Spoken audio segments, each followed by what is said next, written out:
Lock down میں عید کی نماز پڑھنے کا پریکٹیکل طریقہ ہم آپ کو بتائیں گے۔ پڑھنا بھی ایسی ہے، پڑھانا بھی ایسی ہے۔ تو اگر آپ اس کو سمجھ لیں گے تو آپ پڑھا بھی سکتے ہیں، پڑھ بھی سکتے ہیں، کیونکہ یقیناً اس عید کو بہت سارے لوگوں کو گھر میں نماز پڑھنا پڑے گا، اور اس کے لیے تھوڑا سا اس کو سمجھ لیں تاکہ ضرورت پڑے تو ہم پڑھا بھی سکتے ہیں۔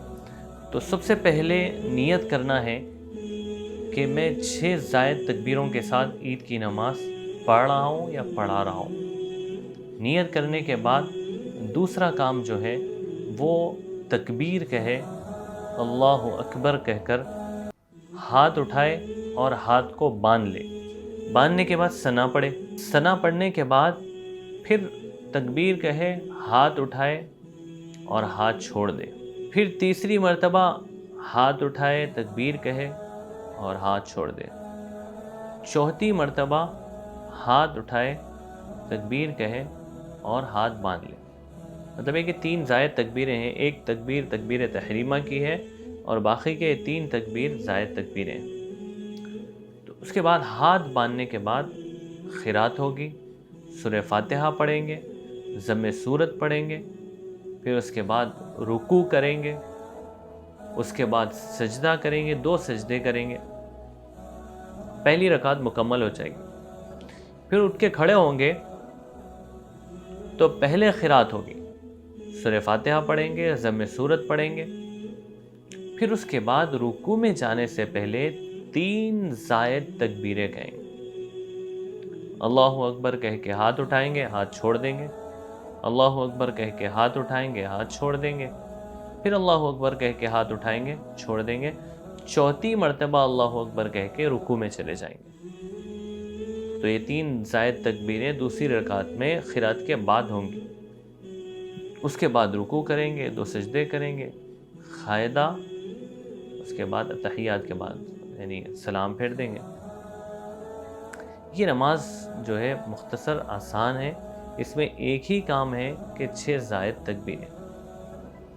نماز کے بعد 2 خطبے دینا ہے، اگر کسی کو یاد ہو تو دے دے، اگر یاد نہیں ہو تو دیکھ کر خطبے دے سکتے ہیں۔ بہت سارے خطبے پرنٹڈ آپ کو مل جائیں گے، آن لائن بھی مل جائیں گے۔ ہماری اکیڈمی زاد مسلم کی طرف سے بھی جو خطبہ ہے وہ دیکھ کر آپ خطبہ دے سکتے ہیں۔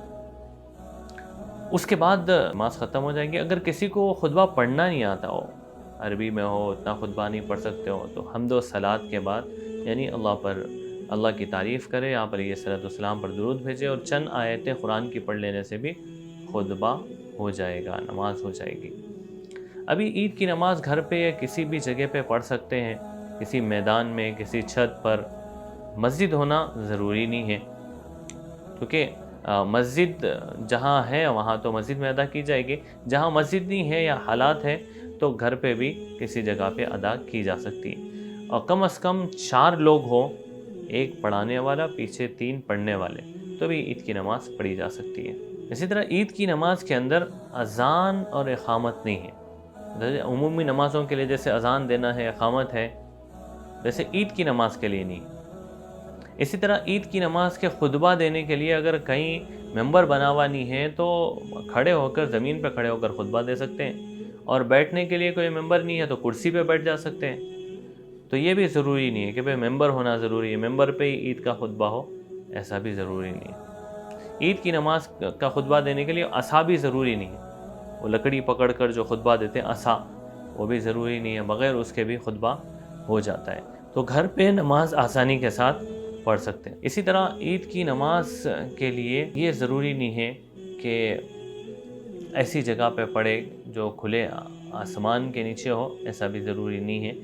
آپ نیچے چھت کے نیچے بھی پڑھ سکتے ہیں، کسی درخت کے نیچے، کسی میدان میں، کسی علاقے میں بھی عید کی نماز پڑھی جا سکتی ہے۔